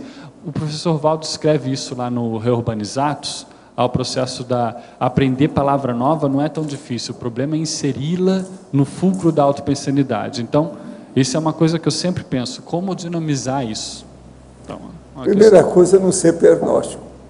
Como diz o Daniel Covetti, pernóstico não é quem tem pernas compridas, mas quem tem ideias curtas. Então, vamos entender bem. Pernóstico não é quem tem pernas compridas, mas quem tem ideias curtas. Então, se a pessoa não é pernóstica, ela estuda todos esses detalhes sem exibição, ela aprende mais depressa. Todo pernóstico custa entender as coisas. É uma tendência. Agora aqui, ó, verbetógrafo. Acho muito interessante seu verbete, porque pessoalmente estou a tentar escrever uma experiência extrafísica com terminologia conscienciológica. Não só me ajuda a sintetizar, mas também compreender muitos fatos que nem sequer tinha notado, mas que a conscienciologia já tinha estudado, sistematizado e dado um nome. Isso me permitiu enriquecer tanto o escrito como o meu entendimento sobre os fatos. Essa senhora mora fora do Brasil, é na Europa. Você acha que aprender as siglas e terminologia intrafísica, fazer essas neosinapses físicas, pode expandir as experiências extrafísicas e também melhorar a memória da passagem de informação do paracérebro para o cérebro? Sem dúvida. Você, ao estudar esse processo neológico aqui, dentro dessas siglas e tudo que você puder dentro de um processo de terminologia, você vai estar enriquecendo aquilo que se chama aqui, que nós damos muito valor, que é o auto-polineuroléxico. Você vai enriquecer, então, o seu dicionário cerebral, o seu repertório pessoal de vocábulos, como você bem colocou. Esses vocábulos vão lhe ajudar a denominar as realidades e para-realidades da vida multidimensional. Então, uma vez que você tem posse disso, mesmo que ainda pareça muito teórico, ou que você ainda tem um gap teático muito grande perante aquele termo que você está aprendendo, eles vão ajudar a criar um receptáculo, um conceptáculo para aquela experiência que estará no seu horizonte de possibilidades. O próprio professor Pedro ali, quando escreve algumas coisas, fala disso, né, de criar, falar sobre essas coisas para depois ficar mais fácil ter essas vivências. Então, é muito importante, é por aí. Isso tudo vai ajudá-la a ter vivências maiores aí no extrafísico. Em Fatologia, página 22, quinta linha. poderia relatar o hibridismo multilingüe da siglonímia? O hibridismo multilingüe da siglonímia, você tem vários termos aí que vêm do grego, várias siglas que você tem letras do grego. Então você tem sigma, você tem alfa, você tem beta, você tem kappa. Então ali você às vezes mistura com o português. Você tem, por exemplo, delta V, o delta S na física usam muito. Então aí você está misturando grego e português, por exemplo, delta V, que é a variação de velocidade. Então isso daí mostra que esse processo do multilinguismo, ele está mais presente do que nós imaginamos. Ele está presente no próprio alfabeto do nosso idioma português, com a assunção aí das 3 letras lá, que é o K, o W e o Y. Então esse processo multilingüe faz com que nós fiquemos mais atentos perante essa realidade, como eu trouxe ontem no verbete monoglotismo, o processo do poliglotismo latente dos cognopolistas. Então, sempre que eu posso, eu chamo a atenção para esse processo do multilinguismo para realçar esse assunto. No verbete do DAC, em premissum, poderia abordar o item descrenciologia. Os 2 quesitos que mais gosto na conscienciologia é o princípio da descrença e a autopesquisa. Agora, aqui o que nós estamos falando é o seguinte: se o cara é assediador, está doido para ver você no buraco. Você tem que dar o conta. Não se deve ir no bico de ninguém. O papel aceita tudo. Epístola non erubescit. A carta não enrubesce. Isso é do Marcos Túlio Cícero. Agora, o microfone aceita qualquer tipo de som. O celular também. Urge ponderar tudo. Fazer a autoexperiência. Vivenciemos a descrenciologia. Se está em dúvida, risque o assunto do mapa. Agora, eu chego aqui, vou ver se eu coloco mais um mega pensando aqui, que é o seguinte: e reflexão, filosofia robótica. Entende? Isso aí é uma boa para a pessoa pensar o que é, né? E reflexão, filosofia robótica. Agora, o que nós precisamos é mais do que a reflexão, é fazer a experiência, levar para o lado da teática, vivenciar o processo. Com isso, a gente chega às conclusões. Aí não precisa falar, eu não acredito, ou eu acredito, e esquece tudo. Não, eu já vivenciei isso, eu penso, admito, acho muito mais sério, porque eu vivi. Então, o achismo muda. Já não é mais o achismo do jeito que era. Agora, é a única saída. Agora, esse nosso amigo, eles querem para cá todo dia, já faz algum tempo, acho que alguns anos. Todo dia, praticamente. Agora, ele gosta do princípio da descrença e da autopesquisa, por isso que ele pergunta muito. Porque autopesquisa e princípio da descrença é mais ou menos a mesma coisa. Então, a pessoa tem que perguntar mesmo, faz parte do serviço. Quando fala uma coisa nova, é ele que perguntou essa última pergunta sobre a siglonímia. E por que você quis agora, mais recentemente, criar a sigla para o princípio da descrença? Porque o povo estava querendo, a turma que insistiu com isso. Entendeu? É o PD. É que PD tem uma opção de coisa que pode ser, você está entendendo? Então a gente evitava colocar PD. Então, mas a turma estava querendo, a gente colocou, vamos colocar entre parênteses lá, o princípio da descrença. Faz parte do serviço. Agora, é esse, a gente precisa de estudar, né, o problema por aí, não tem saída, quem que vai fazer? Agora, já tem, né? O princípio da descrença já tem em alguns lugares que eu coloco, bem claro, sem dúvida. Professor Valdo, na continuação do dicionário, aqui, ó, dos verdadeiros filósofos foram desenvolvidos iguais os gatos. Dormiam muito. Essa questão que o senhor coloca, por que se... Onde é que está isso aí? No complemento. Ah, no complemento. O que você quer? Não, a frases. Os verdadeiros filósofos. Os verdadeiros filósofos foram desenvolvidos iguais aos gatos. Dormiam muito e só pensionizavam. Na minha casa já tivemos, em certa época, 4 filósofas, ou seja, 4 gatinhas. Devemos manter a lucidez com despertamento em dia, awareness, mais do que os gatos conseguem. Essa é a condição ideal para todos, em qualquer dimensão, o tempo inteiro. Eu acho, por exemplo, que a filosofia começou com os gatos, porque os gatos são filósofos. Às vezes eles param, ficam olhando para você, ficam pensando, eles fazem mais, vamos dizer, o processo da elaboração de pensamento e o problema também de transmitir o pensamento, mais do que a telepatia, mais do que a maioria. Por exemplo, o cachorro não é assim. O cachorro tem atenção saltuária de menino, entende? De criança. O gato não. Ele tem a fixação da ideia de adulto. Agora, por exemplo, você quer coisa mais séria do que essa minha gatinha lá, que tem alguns anos de idade lá conosco. Então, eu tenho lá meu computador e trabalho lá, e ela fica junto. Agora, um dia nós estamos lá com outro computador que tinha o teclado e foi colocado em cima do no-break. Então, estava mais ou menos na altura dela. Ela viu que eu estava fazendo assim no computador, ela ficou em pé e começou no outro teclado a bater. Eu falei assim, mas não é possível. Se eu não visse, eu não admitiria uma coisa dessa. No entanto, outra coisa, ela estava assim olhando para mim. Agora, essa gatinha é muito inteligente. Agora, ela faz telepatia, ela pede as coisas, tal. Por exemplo, ela está num lugar. Daí a pouco eu vejo que ela mexe, olha para mim, e é como se ela falasse assim, abre a porta que eu quero ir para lá. Aí eu abro, na mesma hora ela sai, e aquilo não é normal, porque ela gosta de me acompanhar.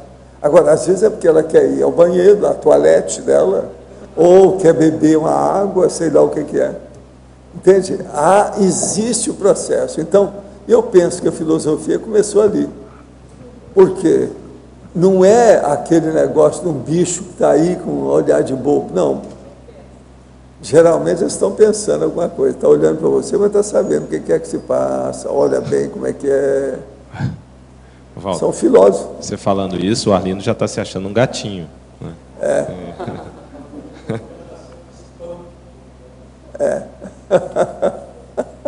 Não, uma coisa é verdade. Por exemplo, os bichos, entre esses bichos todos, um dos que tem mais curiosidade de pesquisa é o gato.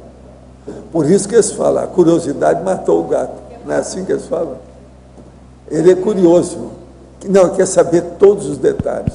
Em casa, nós temos atualmente um gato lá que é grandão. Ele gosta de arranjar os buracos e ficar perto das nossas coisas. E, às vezes, o corpo é maior do que ele pensa. Ele não tem ideia, porque ele é novo ainda. Então, ele entra e não cabe onde ele quer ficar. Mas todo buraco ele quer ficar lá dentro e fica olhando para a gente, para ver o que vai fazer, para onde a gente vai, o que vai fazer, como é que é. Então, cada um tem de um jeito. Como é que é? Não, o meu primeiro que tinha era o Tales de Mileto. O Tales de Mileto, que era dos primeiros filósofos, né, que existiam. Né? Agora, nessa comparação dos gatos com os cães, professor, como é que é a condição do cão, que a gente vê que ele talvez esteja mais predisposto a um processo de assistência, ou eu estou errado? Pelo fato do labrador, do guia cego? Mas não é igual ao gato, não. Eu acho os cachorros menos inteligentes. Agora, o que se passa? O gato tem uma coisa que às vezes não ajuda. Ele é muito personalista. Ele pensa demais nele. Mas, em compensação, os cachorros não pensam em nada. Eles têm atenção saltuária, eles não param com nada. E outra coisa, eles puxam tudo. Quer dizer, você não pode estar confiando em cachorro. Outra coisa, se um cachorro ele fica doente, ele ataca o dono. Todo mundo sabe disso. Mas todo bicho é assim. Agora, o que eu vejo é o seguinte: cachorro é muito mais difícil viver com ele do que gato. Gato é mais fácil. Então, o processo de convivialidade é uma coisa séria. Entre os animais domésticos, por exemplo, o gato é bem mais simpático. Agora, o cachorro, ele se apega mais à pessoa. A pessoa, por exemplo, que gosta do processo de muito egoísmo, então ela quer muita afetividade. E o cachorro obedece a ela. Por exemplo, uma pessoa que é um tirano, que é um ditador, ele nem tolera chegar perto de gato, porque o gato não obedece a ninguém, ele tem personalidade. E ele entra em interlocução com você. Mas ele não, você não põe canga em gato, não tem jeito. Agora, cachorro não. Ele é sempre na canga. Então, vocês vão ver na história toda, nenhum ditador tinha gato, esse tem cachorro. Por isso que a gente fala, né, que gato, geralmente, quando vai falar o cara é um gato, não é puxa. Você está entendendo? Ele não é dependente, ele não é submisso, ele não tem, entendeu? Canga. Agora, cachorro, você não pode confiar em nada. O negócio é muito difícil. Agora, veja, nós todos já passamos por isso, né? Então, o problema nosso é melhor ser filósofo gato. E não esse negócio da tensão saltuária de cachorro. Tudo é um problema da gente estudar, né? Agora, o processo, por exemplo, filosófico é sério. Está entendendo? Mas é muita bobagem que tem na filosofia. Estudo também a gente tem que estudar. Não dá para seguir a filosofia que está por aí. E tem muito filósofo totalmente pirado. É muita gente pirada na filosofia. Agora, isso é igualzinho ao processo de humorismo. A maioria dos humoristas, eles escrevem mal. Por quê? Fazem mal para os outros, faz mal feito. Tem muita coisa que passa da conta, a pessoa não aguenta. É aquele negócio, eu perco um amigo, mas não perco a piada. Isso aí é um fato para todo mundo. Então, tudo é filosofia nesse caso. A filosofia do humor, por exemplo, é a mais perigosa que tem. Os humoristas são muito difíceis de acertar sempre. Agora, por exemplo, eu estou lendo aqui esse nosso amigo que eu mostrei para vocês. Até agora eu achei 7 pensamentos dele defendendo a pena de morte. Para mim, ele fez isso, aumentou mais um, achei mais um. É que ainda falta um pedacinho, pode ser que ainda tenha mais. Estou marcando tudo, tem as páginas todas aqui. 15, 28, 56, 76, 101, 101, 156. São 7 até agora. Agora veja, ele deve ter feito esse livro para defender a pena de morte. Porque não tem nada que ele defenda mais de uma vez aqui. É só isso. Então o cara fez isso de propósito, quer dizer, piradão. Esse é belicista mesmo. Deve se juntar com Bush. O Bush é que era esse negócio de pena de morte, a turma do Texas. Pode ser que esse cara passou pelo Texas, porque lá é que eles matam mais gente na cadeira elétrica. Texas. De modo que não é fácil escrever as coisas. Agora, ele tem um ou outro pensamento aqui que vale a pena, dele mesmo, uma coisa ou outra, mas é exceção. Agora, existe esse, como eu estava falando aqui antes, dos anônimos, que ele escreve, tem muita coisa boa. Por exemplo, hipódromo é o lugar onde os burros apostam nos cavalos. Isso aí é anônimo. Quer dizer, tem uns que são bons, mas é raridade. A maioria dele aqui é escolhido para esculachar, para acabar com a situação, nem sempre são bons. É uma pena. Mesmo as citações não são bem escolhidas. Tem algumas que são muito comuns, etc. Tal. Agora, uma outra coisa que tem aqui, uma coisa interessante, tem um pensamento do Balzac, que o Balzac fala da homem super, sem falar na homem super. Olha o que ele escreveu. Negar-se a cumprir uma ordem justa não é desobedecer. Isso é homem super. É o Balzac que escreveu isso, no século XIX. Então, você veja, ele já pensava no negócio lá, do ponto de vista belicista. Né? Ele que estudava a sociedade, é interessante o pensamento dele. Esse aí não é muito citado, não. Raramente a gente escuta aí, ou vê, ou alguém escreveu, ou faz citação sobre isso. É muito raro. Agora, o negócio é sério. Agora, tem umas que são tão óbvias, inclusive desse autor. Por exemplo, mentiroso não merece respeito. E daí? Aonde é que a porca torce o rabo? Não há novidade. Né? Até aí morreu a família do Neves. Não tem novidade nenhuma. Aqui, esse aqui, por exemplo, esse é bom. É dele, é bom. Infeliz é o rico que só tem dinheiro. Está certo. É uma boa síntese da situação. Agora, não é fácil o processo, mesmo assim, em matéria de máximas e pensamentos curtos, é difícil. Agora, tem coisa que uma pessoa escreveu desde a antiguidade, o povo vai repetindo aquilo com outras palavras. Todo lado tem, sempre as mesmas coisas. Agora, o que tem mais é sobre Deus, J. Cristo, mulher. Então, mulher, coitadas, as mulheres são esculachadas, esse aqui é o nome. Não é fácil.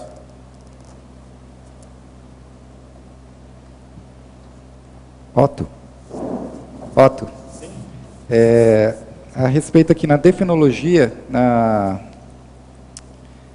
página 22, na segunda linha, você coloca aqui, compondo abreviatura, capaz de facilitar a retenção mnemônica da Neverpom e dinamizar a elaboração cognitiva da consim intermissivista e simplificar a forma do conteúdo complexo.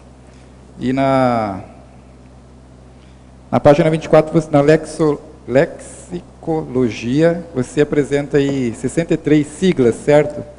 Para nós aí. Você comentou que essas aqui todas, nenhuma foi criação sua. Com relação à questão da sua criação, assim, nos seus estudos, você utiliza a questão da sigla como forma de retenção mnemônica? E quais os recursos que você utiliza para que você possa resgatar nos seus estudos, se você usa a questão da sigla, quando você vê aquela sigla, você poder trazer a informação real do que ela significa e não perder com outras siglas que possam estar semelhantes àquela. Essa questão sua é muito boa porque é um processo de técnica pessoal de estudo. Então você, por exemplo, você tem uma ideia nova, só que você ainda não tem um termo para ela, ou você tem uma expressão muito grande para ela, só que você quer pensar rápido e ela serve para fazer link com várias coisas. Então, por exemplo, antes do professor Valdo criar o auto-polineuroléxico, tinha dicionário cerebral. Eu chamava de Dicibral, para mim mesmo. Dicibral, porque para mim era mais rápido de lembrar e já englobava um monte de coisas. Então, com aquilo ali, eu conseguia fazer link com várias outras coisas. E tem outros colegas nossos aí que gostam de criar palavras, mas são palavras efêmeras que ajudam em determinada linha de pensamento, numa GESCOM qualquer. Então, você tem uma certa ideia e você consegue, então, grafá-la em ou uma expressão ou alguma coisa que possa fazer referência a uma outra questão maior. Isso ajuda você a ter um poder de síntese e está linkado com aquela ideia. E assim você vai fazendo, né, as diferentes conexões. Agora, com o tempo, você pode daí desenvolver aquela ideia que você teve e chegar numa expressão mais bem acabada, chegar até na proposição aí de um neologismo, às vezes, pode ser que isso ocorra também. Então, esse processo da sigla, ele pode servir como uma técnica pessoal de estudo, a braquigrafia, a acrografia, né, ela pode servir para isso, que é diferente de um processo de abreviatura, né, de escrever rápido e abreviando, isso é diferente. Então, ela pode servir para isso. Eu vejo por aí, mais ou menos. Professor Valdo? Criação de sigla, né? Porque se a gente for, tem várias, ia ficar várias iguais, né? Por exemplo, você pegar sempre a primeira letra da palavra. Então, você pensou alguma coisa de critério? Como é que seria isso para a gente pensar em criar ou não uma sigla para alguma ideia que a gente tenha? Isso que você toca é bastante sério, Adriana. Ali na trinomiologia, na primeira linha eu ponho lá o trinômio, homografia, homofonia, paronímia. Teve alguns aqui que aí a gente conversou com o pessoal da revisão e aí depois acabou eliminando. Que o verbete não é bem um exercício de lexicografia em si, um estudo aprofundado do processo. Mas teve vários que eu encontrei e que tinham esse processo da homografia, ou seja, se escrevia da mesma maneira, mas eram coisas diferentes. EC, por exemplo. EC pode ser empresa, enciclopédia. Exato, então você aí tem 3, né? Então, o que acontece? Como que nós podemos trabalhar isso? Tem que trabalhar, criar critérios. O que eu vejo é que seria interessante privilegiar aquela que já está mais consagrada, no caso, aí, por exemplo, é C, né? Você tem... Por exemplo, Adriana Lopes, América Latina. A L. Qual que está mais consagrada? América Latina ou Adriana Lopes? Aí que Otto, aqui, Otto Mendonça, não é isso? Otto Mendonça. Processo de evocação aí, então. Tudo bem. Então é isso que eu vejo. Sim. Ainda dentro desse raciocínio de siglas, nós temos aqui na Conscienciologia o CPC, que é o Código Pessoal de Cosmoética, e o curso de Projeciologia e Conscienciologia. E nós usamos isso constantemente. O contexto é que, na verdade, é que vai fazer o diferenciador da situação, não é isso? Exato. Tem também, por exemplo, eu vi um dia desse encontros de voluntários, EV estava escrito. Aí eu falei, olha, curioso. Então, realmente, você traz uma... exato. Claro, pelo contexto, você mata a charada. Porém, dentro de um processo de terminologia, o Lócio está lembrando aqui, um processo de terminologia, você tem que ter um processo de coerência terminológica. Você, então, tem que decidir bem o que você está querendo dizer com aquela sigla. Então, se você bate martelo e dentro do processo de terminologia, você tem que ter a univocidade, você tem que ter uma forma para um sentido, para preservar a monossemia. Tá? Então, você tem que ter uma forma, é o processo do confort, né? Uma forma para um conteúdo. Isso ajuda no processo da nomenclatura, da terminologia, dentro do processo da neologia. Então, você cria encontros de voluntários, é uma coisa mais efêmera, EV, é uma coisa efêmera. Um curso, os cursos mudam ao longo do tempo, né? Até isso que você cita, eu coloco aqui na enumerologia, eu ponho lá as siglas de grupos de pesquisa, né? As siglas de instituições conscienciocêntricas, as siglas de cursos, que é o que você falou, as siglas dos eventos, de programas científicos, de periódicos, e as siglas terminológicas. Então, dentre esses aqui, a sigla terminológica, ela tem mais, eu diria que ela tem privilégio no processo de você fixar uma forma para ela. E os outros viriam de acordo com o contexto, ou se cria um outro, se for uma coisa mais conflitiva. Aqui é Alver Betógrafo. Em Sinergismologia, página 23. Como funciona o sinergismo multialfabético e como podemos utilizá-lo em nossa vida e nas autopesquisas? O sinergismo multialfabético tem a ver com o que eu falei antes ali, que está na fatologia, na quinta linha, que é o hibridismo multilingüe da siglonímia, ou seja, você tem letras de diversos alfabetos interagindo na criação de siglas. No caso, essa interação é um sinergismo porque cria uma terceira coisa, como fruto daqueles dois itens. Então, eu dei o exemplo do delta V, por exemplo, na física. Em várias fórmulas, você tem ali uma letra do alfabeto grego e uma letra do alfabeto, no caso do português, um alfabeto latino. Então, esse sinergismo multialfabético, no caso, além disso, pode facilitar também um processo de estudo pessoal, onde você, baseado, lastreado, fundamentado num autopolineuroléxico aí mais vigoroso, multiglótico, você poderia, a partir disso, então, criar vocábulos, propor neologismos, ou até, como nós falávamos lá, você criar siglas ou palavras para o seu uso momentâneo, mas que vai dinamizar um processo cognitivo. Então, esse é o sinergismo multialfabeto, se lançar a mão de vários alfabetos dentro do processo. Em Neosinapsologia, página 23, poderia nos explicar a sigla conscienciológica ao modo de atalho para as neosinapses? Um neologismo que, justamente pelo ineditismo, por ser novo, ele evoca, ou ele ajuda a criar uma neosinapse. A partir do momento que você cria essa neosinapse e esse neologismo veio com uma sigla junto, você pela sigla chega no termo, você está criando um atalho para suas neosinapses. Então é um caminho mais curto para poder chegar lá.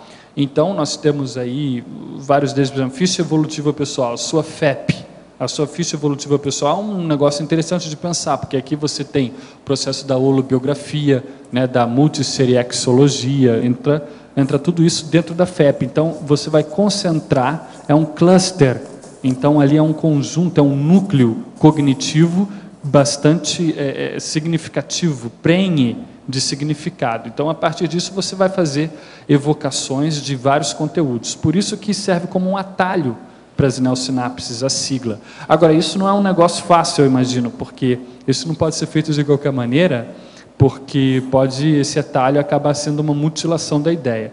Eu chamo a atenção para esse processo da mutilação, principalmente ali na antagonismologia, na segunda linha, eu falo o antagonismo mnemotécnica vocabular, que seria essa sigla conscienciológica, e a mutilação vocabular, ou seja, aqui nós não estamos querendo defender um processo de reduzir para simplesmente tornar mais fácil, não.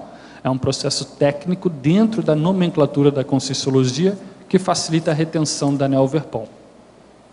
Olha, eles estão falando aqui do seu verbete, mas é comigo. ao professor.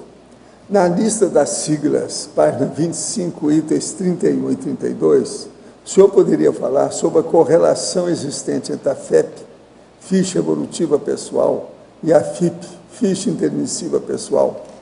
O que enriquece a FIP? As ações intermissivas assistenciais? Sim, você está falando certinho, você está entendendo bem.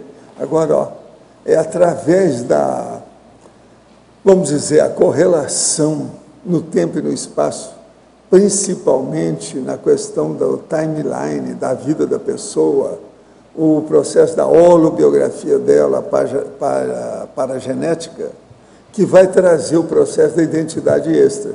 A identidade extra, ela chancela uma série de coisas e melhora a ficha da pessoa.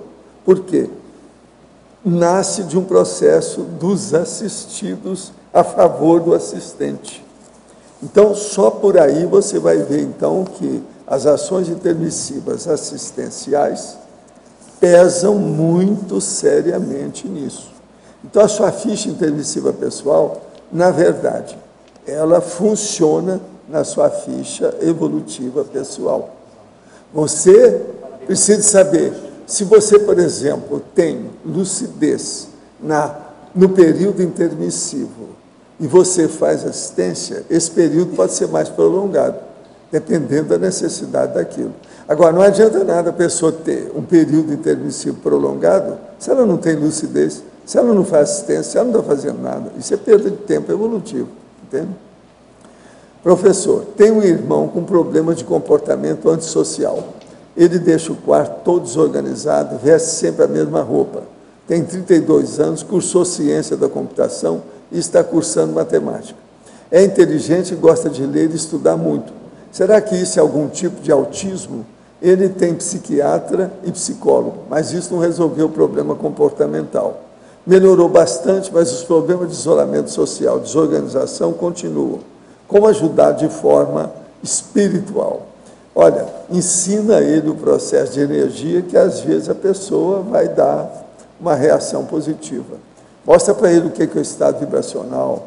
E outra coisa, faça um arco voltaico nele para valer, que às vezes tem boi na linha, tem gente atrás dele. Quando é muito autista desse jeito, uma pessoa já com 32 anos, e outra coisa, não é bobo, é uma pessoa que pode chegar até uma erudição, é porque às vezes tem coisa atrás.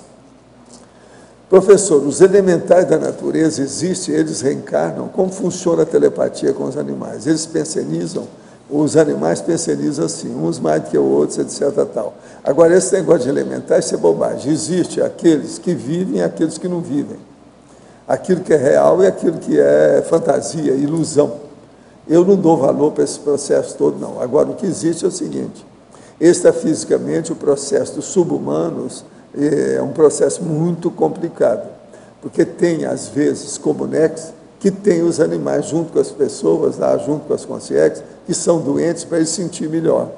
Então, eles usam animais para ajudar a pessoa. Isso é um fato.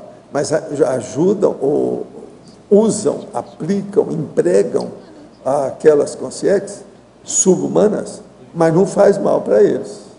Não tem perseguição. Não vão montar cavalo. Eu nunca vi ninguém montar cavalo extrafisicamente. Não existe isso. Agora, professor, na escrita de um curso que trata dos mecanismos do parapsiquismo, em alusão ao livro Mecanismo da Mediunidade, o senhor acha que abordar aspectos relativos aos efeitos do eletromagnetismo no cérebro é um dos caminhos? É possível que fluxo de energia pulsantes na região do hipotálamo pode desencadear estímulo para acessar a holomemória? Olha, vou te falar o meu pensamento positivo. O que eu acho disso tudo? Eu sou contra tudo que mexa com a cabeça. Até para você fazer exame do seu cérebro, olha bem quantas vezes você vai. Que eu tenho receio de tudo isso por causa da irradiação dos aparelhos. Eu nunca uso nada que coloca no meu ouvido, porque eu não quero perder minha sinalética. Eu já desenvolvi tudo isso e não quero que esse aparelho boboca virar o Robocop aí, que vai me piorar. Eu evito isso ao máximo. E a mesma coisa é exame da cabeça. Vamos com calma com isso. Eu já fiz exame na cabeça, já tirei radiografia. Na época que eu tinha a cabeça toda rachada aí, foi preciso fazer uma série deles.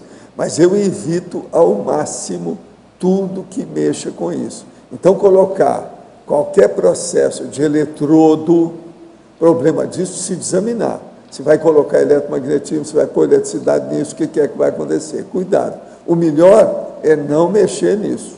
Nada de energia pulsante, bonitinho, de fluxo pulsante. Isso aí é besteira, piora o processo da cabeça da pessoa em vez de ajudar. Agora, tem gente que já está toda perturbada mesmo, às vezes dá aquele choquinho, que já existia em 1950, já usava, dá um choquinho na mão da pessoa, para ela sentir o processo do sistema nervoso, às vezes ajuda. Tudo é um problema de pensar. Havia muito psiquiatra na década de 50 que usava esse pequeno choque na mão da pessoa, segurava lá e dava uma corrente bem suave, só para ela sentir o processo da eletricidade. Tudo é uma coisa para pensar e ver, isso não pode ter excesso. Agora, mexeu na cabeça, eu acho problemático. Professor, existe uma ideia de que a Terra passará por uma mudança e que podemos retornar à vida primitiva como o escambo, vida no campo, pois faltará praticamente tudo e a vida estará muito difícil por interferência climática. Eu poderia comentar? Não, eu não acho que seja isso, não.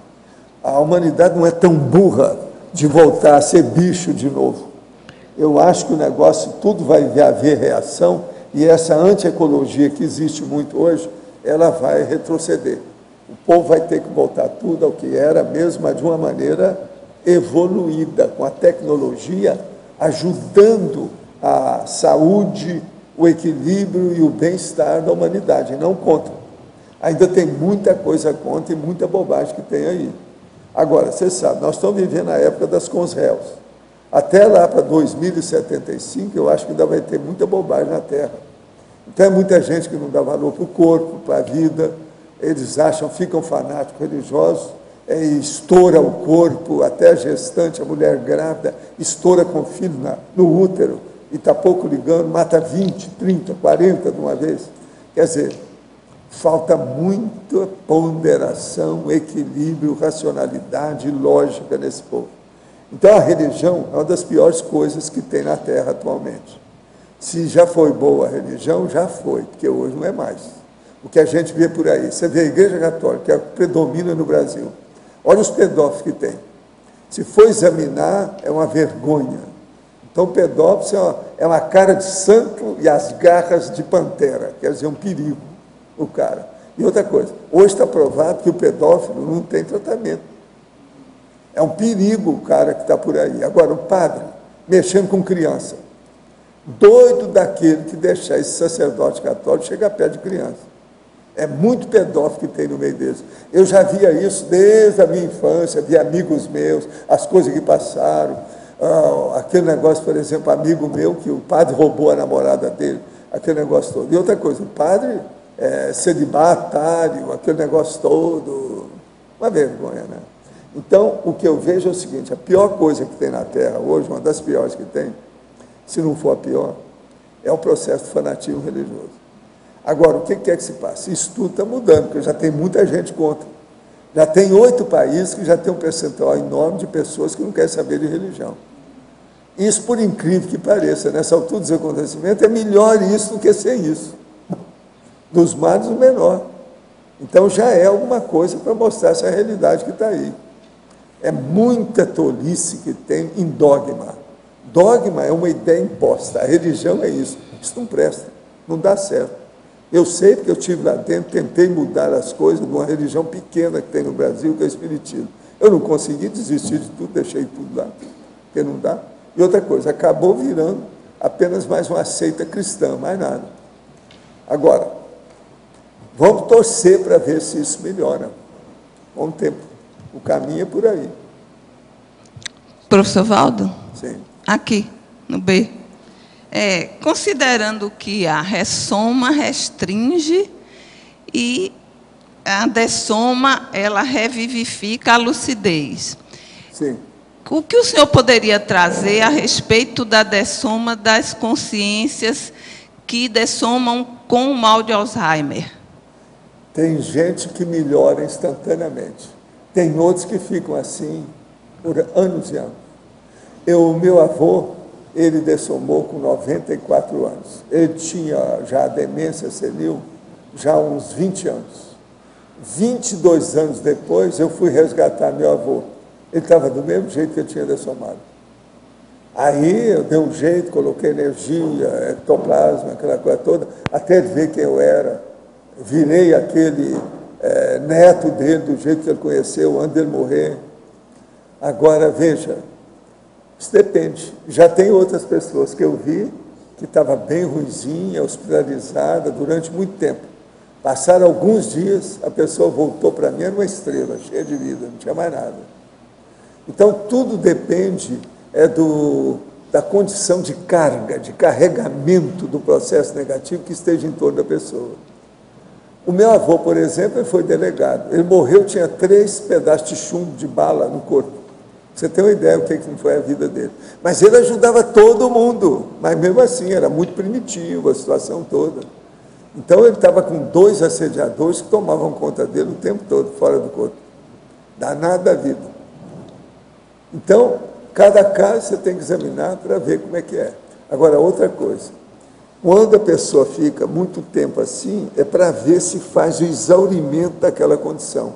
Então, por exemplo, a pessoa que fica na UTI durante muito tempo, uma pessoa que está de idade e que ela tem o prolongamento da doença na cama durante muito tempo, isso às vezes é para retemperar, melhorar um pouco a condição dela.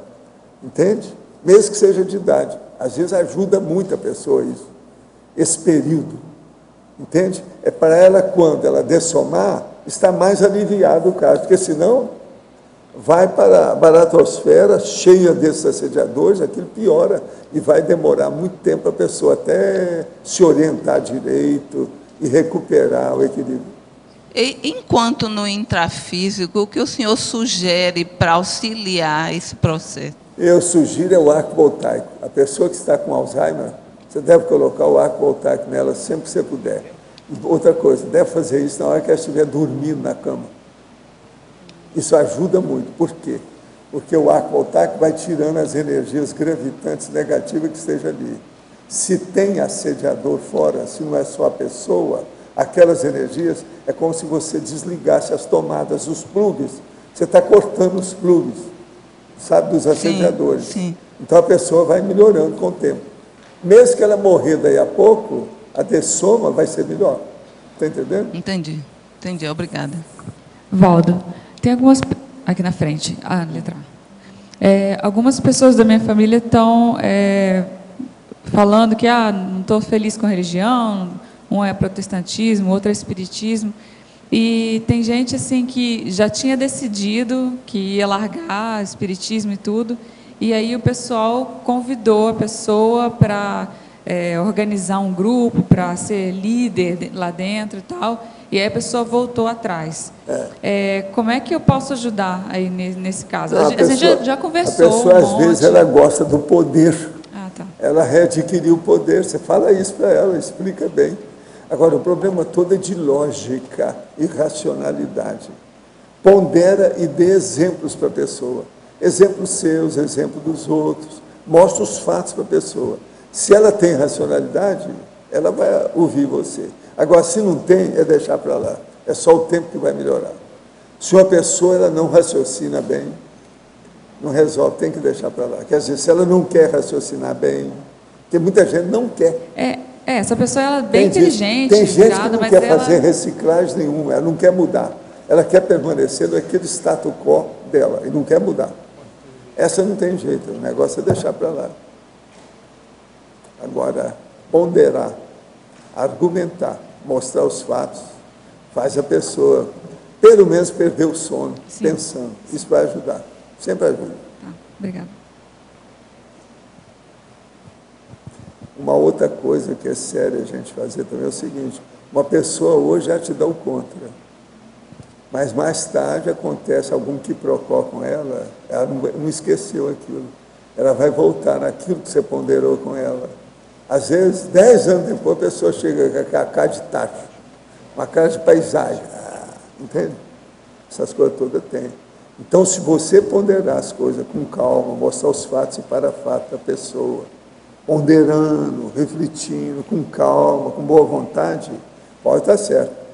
As energias ficam pensando dela. Ela não vai esquecer. Otto, você poderia falar um pouco aí na principiologia? Aí dá a oportunidade para você falar um pouco mais de princípios lexicológicos. Cláudio, os princípios lexicológicos aí tem a ver com o léxico de um modo geral, as palavras e as línguas, né? Você tem basicamente aí, dentro do processo da linguística, da lexicologia, o princípio da evolução, estão sempre evoluindo, senão não existiria neologismo, né? Uma criação é algo novo, então é um processo de evolução, assim como tudo na vida, com, né, a língua e as palavras não poderia ser diferente. E tem também o processo da variabilidade. Por exemplo, a variação, você tem na língua portuguesa, por exemplo, variação ortográfica, você tem variação vernacular, variação gramatical. O professor Valdo tem verbete sobre isso, e eu escrevi um também, variante linguística, tem a variação vernacular e variante gramatical. Tem esses 3 verbetes na enciclopédia sobre variações. Então, aqui é importante levar isso em consideração, Cláudio, aqui chamar a atenção por causa da... Em teoriologia, tem a teoria comunicativa da terminologia. Essa teoria comunicativa da terminologia, diferente da teoria da terminologia clássica, a primeira que foi criada, essa comunicativa, como ela privilegia o uso, a comunicação, ela admite variabilidade, ou algumas variações naquelas palavras. Então, aqui, por exemplo, só para ilustrar, ali na página 25, Cláudio, no número 44, tem o PCP. Então, ali seria um exemplo de variação, variabilidade. Você tem o princípio da cosmoética pessoal ou princípio da cosmoeticologia pessoal. Até certo ponto é uma variação. Tudo isso dentro da autocosmoeticologia. Então, isso mostra que dentro de um processo de terminologia, você acaba tendo algumas variações de forma, você não pode ter variação de conteúdo, você não pode ter uma polissemia dentro de um processo de terminologia, porque isso vai levar a um processo de confusão conceitual, que não é o que as ciências buscam, né? Então, esse é os princípios lexicológicos que têm que ser levados em consideração quando se trabalha com a terminologia. Aí você está dizendo a respeito ao princípio da concisão, clareza, né? Você vai quebrar esse princípio, né? Da concisão, precisão. Se você tem 2 palavras que não são precisas, concisas, né? E isso, Cláudio, está lá em efeitologia, no segundo item, o efeito braquilógico da sigla. Esse braquilógico tem a ver com o processo de concisão, é isso que você está invocando aí, ou seja, você trabalhar com o processo de concisão, de precisão terminológica. Eu falo também de precisão no primeiro item lá da pensenologia, o holopensene pessoal da precisão terminológica, que é justamente o processo da orismologia, os orismopensenes. Você delimita bem aquele aspecto da realidade que você está estudando e você tem um termo para aquilo. Esse prefixo braque é o quê? É curto. É encurtamento, é do grego. Não é diferente do brad, né? É diferente de brad. Braque. Obrigado, hein? Parabéns. De nada. Professor Valdo, aí dentro do processo da sigla, eu entendi dessa maneira, como um processo de mnemotécnica para ajudar no processo cognitivo. Mas na sua visão, qual é a principal função das siglas conscienciológicas? Não, o problema todo também é o processo da síntese para a pessoa passar e andar mais rápido no psiquismo dela. Isso aí ajuda. E outra coisa, para você não estar repetindo sempre a mesma expressão. Eu tenho verbete meu aqui de 3 páginas, que às vezes eu sou obrigado a falar daquele assunto 6 vezes. A sigla é uma bênção, num caso desse. E tem muitos assim. Então, isso aí resolve outra coisa, ocupa menos espaço, você pode escrever mais, explicitar mais o processo. Então, o problema de espaço nisso também não pode ser esquecido, não. A sigla ajuda muito. Uma sigla aí dessas expressões compostas com 3 vocábulos não é fácil. Às vezes elas são todas grandes. No meu caso, por exemplo, que eu tenho muita palavra sesquipedal, isso aí é importante, ajuda muito. Entende? Dá mais espaço para você expor as coisas. Outra coisa, a sigla leva a gente a raciocinar sobre o problema da sentença curta, a frase mais curta. Isso também influi muito. Então, os parágrafos também que sejam curtos, devido ao processo da concisão. Eu, por exemplo, uma pessoa falou para mim assim, quando tinha só os livros grandes, eu só viu os meus livros. Você escreve demais, as palavras são grandes e os livros são muito grandes. Tudo calhamaço, tudo um catatal. Eu falei assim, não, mas tem outros também pequenos. Aí eu peguei os livros que eu tenho, aquele, A Natureza Ensina, e dei para ele. Eu falei assim, aqui você ficou doido. Eu falei assim, quem é doido, eu ou você? Vamos entender. Eu escrevi 2 tipos de livro. Um grandão, um pequeno, e tem ainda os do meio, tem a opção deles. Então, por exemplo, o manual é menor, às vezes tem 200 páginas. O calhamaço tem 1.584 páginas. Esses pequenininhos têm a opção de página, mas é tudo pequeno, tem 2, 3 fases só em cada página. Então, quem quiser, se o negócio é concisão, porque concisão é um negócio relativo. Vamos devagar com isso, porque às vezes o negócio é explicitar tudo, falar até a última e não deixar reticência. Você sabe que na ciência a gente tem que evitar reticência, né? Reticência, exclamação e ciência não se deve usar. A exclamação está mostrando que você tem entusiasmo. Entusiasmo é gente boba, é garoto que faz isso, tem isso. Entusiasmo, vamos devagar com isso. Agora, a mesma coisa é reticência. A reticência mostra que você não está querendo explicar ou você não sabe o que é que você está falando. Então, você põe reticência porque não sabe o que vai acontecer. Então, isso tudo é importante na questão da sigla, da concisão e o problema de escrever explicitamente aquilo que a gente precisa. Eu espero agora, amanhã você de novo, tem mais um verbete, como é que é? Eu estou esperando mais um 100 aí, tá certo? Ô, Alba, vê se você me ajuda aí para... Você é a minha fiscal. Vê se o homem está trabalhando, tá certo? Ele tem, é muito bom, a turma toda gosta. Olha o tanto de perguntas que eles fazem para você, sempre que você vem aqui, vale a pena.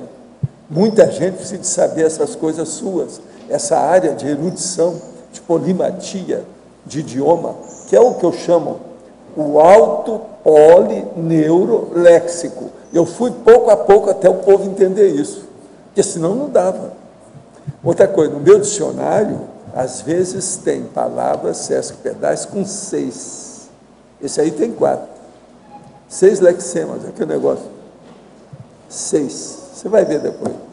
O dicionário meu, para mim, é a minha obra-prima, tem altos e baixos. Tudo que você pensar tem ali dentro, em poucas palavras. Tá certo? Os nossos comerciais, por favor. Obrigado. Hoje tivemos 77 assinaturas no livro de presença, 27 perguntas presenciais e 27 perguntas online. Temos os recados do LOSH, Balanço Existencial, a Nilce com o simpósio e do ECP2 e o Guilherme sobre o acoplamentário. Agora com vocês o Fernando sobre o programa Amigos. Solicitamos a todos, lembrando, 1 minuto no máximo cada recado. Boa tarde a todos. Nós da equipe do programa Amigo da Enciclopédia queremos aqui agradecer a todos os amigas, amigos e empresas que hoje dão a sustentação financeira para a produção da Enciclopédia da Conscienciologia. A Enciclopédia hoje conta com mais de 11 mil páginas, com mais de 12 volumes, com mais de 200 bibliotecos autorandos. Então é um grande sucesso, uma grande realização, essa mega gestação consciencial da equipe da CCCI. Então, a você, amigo e amiga, e as empresas, nosso eterno agradecimento pela generosidade, pelo apoio, e a gente convida vocês para continuar, então, participar, priorizando o apoio à associação com o Amigo da Enciclopédia. Então, você pode renovar a sua assinatura, fazer adesão, você concorre nesse mês de dezembro, quem fizer a assinatura, a uma linda máquina fotográfica, semi-profissional, de altíssimo nível. E para todos os demais amigos que estão com assinatura em dia, nós teremos o prêmio aqui, 2 cursos aqui durante o 10º Balanço Existencial, que o Sr. Lotte vai falar daqui a pouco, e com 5 cobaia também, que nós vamos sortear no começo de janeiro. Muito obrigado a todos. Pessoal, boa tarde. Gostaria então de convidá-los aqui para o curso Balanço Existencial, que ocorrerá no mês de fevereiro, entre os dias 9 e 12 do ano que vem, 2013. A proposta do curso é ajudar a pessoa a fazer um balanço da vida dela, desde o nascimento até os dias de hoje, para avaliar os resultados que vem obtendo na sua programação existencial e, a partir daí, elaborar um plano de ação para melhorar a sua performance. Nós vamos contar com mais ou menos 20 professores, com uma série de atividades dentro do curso. Gostaríamos aqui de destacar a conferência Holobiografia de Zéfiro. Professora Mabel, que fez mais de 18 entrevistas com o professor Valdo sobre esse tema, irá trazer uma síntese da holobiografia do Zéfiro. Vamos ter também Proex e Judaísmo. O professor Alexandre Zaslavski vai abordar o caso dele na condição de judeu e como é isso na relação com a Conscienciologia. Também vamos ter o talk show com o professor Nário Takimoto, onde então toda a turma vai poder fazer uma bateria de perguntas no sentido de utilizá-lo como cobaia em relação ao estudo da Proex. Vamos ter a oficina Consciencioterapia e Proex, com o professor Alexander Steiner e a professora Fátima Soares, 2 consciencioterapeutas. Também vamos ter a conferência Maxi Dissidência do Islamismo, com a professora Sheila Ali, uma quase mulher gestante bomba, que na última hora desistiu e hoje está pesquisando, estudando aqui os temas da Conscienciologia, vai poder abordar esse caso aqui para a gente. E vamos ter também a professora Juliana Costa abordando o tema infiltração cosmoética na África. Ela que vive lá, já está vivendo no 3º país dentro da África e vai abordar esse tema aqui para nós. Dentre outras conferências e atividades. Então, contamos com a participação de vocês. Balanço Existencial 2013, 11ª edição. Muito obrigado. Boa tarde. Convidamos a todos vocês, tertulianos, teletertulianos, para participar do 2º simpósio do ECP2, que vai acontecer nos dias 29 e 30 de dezembro. Nesse simpósio serão apresentados vários trabalhos em que os pesquisadores, alunos, pessoas da equipe do ECP2 trarão as suas experiências com o curso. Então, por exemplo, falando sobre o voluntariado no ECP2, autovivências e recinhos do ECP2, efeitos interassistenciais que foram percebidos a partir do ECP2, a importância do ECP2 nas inter-relações, sustentabilidade do ECP2, enfim, são uma série de trabalhos aí que vai ser apresentado nesses dias. Nos próximos dias aqui a gente vai detalhar mais isso. Esperamos todos vocês. Muito obrigada. Boa tarde a todos. Gostaríamos de convidá-los, tertulianos e teletertulianas, para o próximo acoplamentário, que ocorrerá nos dias 24, 25 e 26 de dezembro. Semana que vem é segunda, terça e quarta-feira, com os EPICONs Rui Bueno, Cristina Aracaki e Everton Santos. Esse acoplamentário tem a temática TENEPS e, como acoplamentário, um laboratório grupal, onde todos os alunos vão poder desenvolver o parapsiquismo, principalmente a partir da aplicação, experimentação e debate relativos às técnicas de acoplamento energético, assimilação e clarividência. Maiores informações, por favor, entrar em contato com a recepção do CEEC pelo telefone 3525 2652. Obrigado. Para amanhã teremos o verbete Política Linguística da CCCI. A especialidade é Comunicologia, de autoria da professora Eliane Voslav. Obrigado pela sua presença e até amanhã.